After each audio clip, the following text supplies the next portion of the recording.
सभी को मेरा आदर भरा प्रणाम।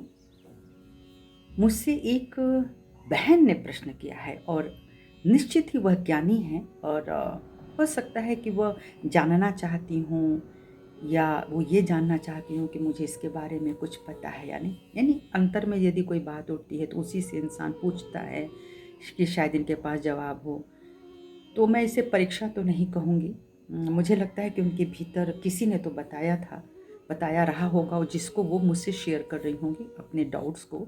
तो उनका प्रश्न ये था कि आप मुझे बताइए कि हम लोग कितनी कलाओं से बने हैं। मैं एक उसमें लिखा हुआ था, हम यानी ब्रह्मांड या हम कितनी कलाओं से बने हैं, 1 कला, 10 कला या 100 कला, बस इतना ही प्रश्न था।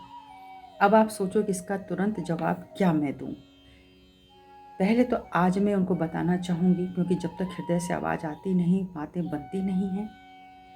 आज मुझे लगा कि मैं महीना पहले, शायद 1-2 महीना पहले ये प्रश्न आया था। वो उस बहन ने, अगर वो सुनेंगी तो उन्हें पता ही होगा। तो बस मैं इतना कहना चाहती हूँ कि हम अनंत कलाओं से बने हैं।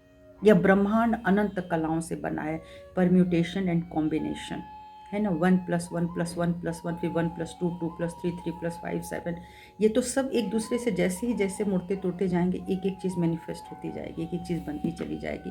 जैसे हम कलाकार हैं, आज ये इस कलर में बना के कोई चीज़ बना दे, एक ही पॉट को हम लाल, पीला, हरा, नीला सबसे बना सकते हैं। फिर इस पॉट के ऊपर चित्रकारी कर सकते हैं, फिर उसके ऊपर उसका मुंह किसी और तरीके से होगा तो उसका बेस किसी तरीके से होगा। तो ये जो परम्यूटेशन कॉम्बिनेशन एक कलाकार के अंदर होता है, तो सोचो वो तो उसके कला की तो कुछ कहा ही नहीं जा सकता है कि वो किस तरह से उन्होंने ब्रह्मांड को बनाया होगा और माँ आदिशक्ति ने चलाया होगा।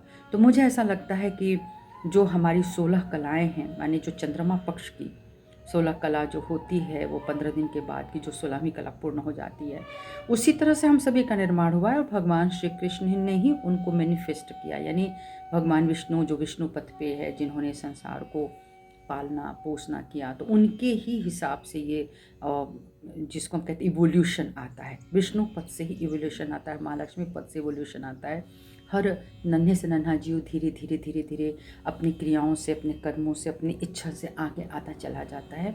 तो एक कला से तो मैं मान के सकती हूँ कि एक कला का मतलब होता है यूनिसेलुलर ऑर्गेनिज्म। जहाँ तक मुझे समझ में आ रहा है, यूनिसेलुलर ऑर्गेनिज्म जो है वह केवल खाएगा, जल से प्रति संवेदनशील होता है, ठीक है। तो भोजन और प्रजनन, ये 2 चीज़ें एकदम यूनिसेलुलर ऑर्गेनिज्म में पड़ता है। धीरे धीरे और ये जो हमारे सेल्स होते हैं वो बढ़ते जाते हैं, बढ़ते जाते हैं और मनुष्य रूप में आने के बाद वो मल्टी सेलुलर ऑर्गेनिज्म होता है। बहुत ही एडवांस टेक्नोलॉजी। किसने बनाया तो प्रभु ने। तो किसी में 10 कला होगी, किसी में 4 कलाएं होंगी, करते करते हमारी जो विशुद्धि पक्ष तक जो चीज़ आती है वो 16 कलाओं में चली जाती है। तो ये सारा का सारा मैनिफेस्टेशन भगवान विष्णु का है, हरि का है, श्री कृष्ण का है। आप इसे कोई भी नाम देते हैं, मैं अल्लाह कह सकती हूँ, मैं कुछ भी कह दूँ। शब्द का अर्थ तो वही है जो भक्त एक जानता है, अदरवाइज वो सबके लिए एक बराबर है। तो जब हम यहाँ पर आते हैं जो 16 कलाएं से, जिसमें हमारा बोलना, सोचना, चखना, चलना, खाना, पीना, यानी एवरीथिंग जो मेरी लाइफ से जुड़ा हुआ है, ये बोलना और सब कुछ सिर्फ 5 ज्ञानेंद्रिय और ये इंद्रियां ही नहीं, 10 इंद्रियां ही नहीं, इस तरह से हमारे पास 16 कलाएं। और 16 कलाएं जब नीचे उतरने लगती हैं तो 1000 उसके ऊपर और मल्टीप्लिकेशन हो जाता है, ये मल्टीप्लाइड होते चले जाते हैं।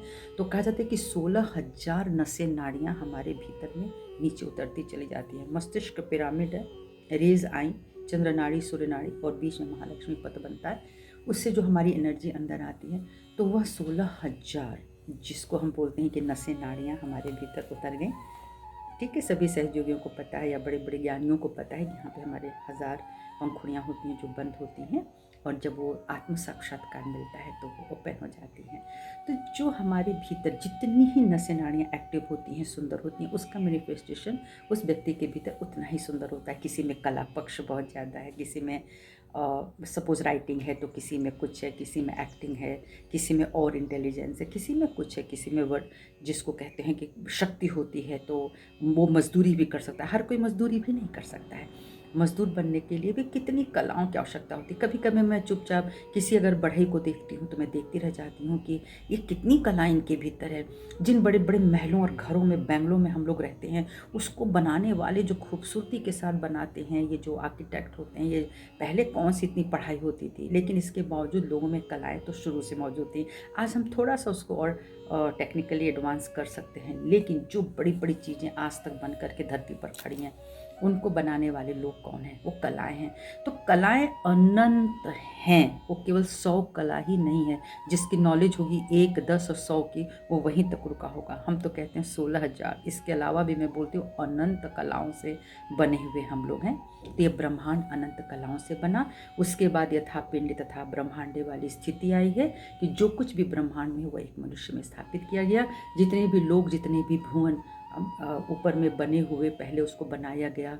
कैसे चलेगा जीवन, कैसे चलेगा, तो करते करते करते कभी हवा के प्रति चेतनता हुई, किसी में जल के प्रति चेतनता हुई, किसी में अग्नि के प्रति चेतनता है, और हम सब में 5 स्थितियों के प्रति जो चेतनता है, पृथ्वी तत्व के प्रति, जो हम लोग 5 तत्वों से बने। इसके अलावा जो हमारी नसें नाड़ियाँ, वो सब कलाओं को डिनोट करती हैं, उनको प्रदर्शित करती हैं। तो हम लोग अनंत कलाओं से बने हुए लोग हैं। और जैसे जैसे ये मनुष्य विकसित होता जाता है, जो महामानव की, तो मैं समझती हूँ वो 16,000 कलाएँ ही पता नहीं कितने कितने कितनी कलाओं में विभक्त हो सकती हैं। तो यही है उनके लिए मेरा आंसर। नमस्कार।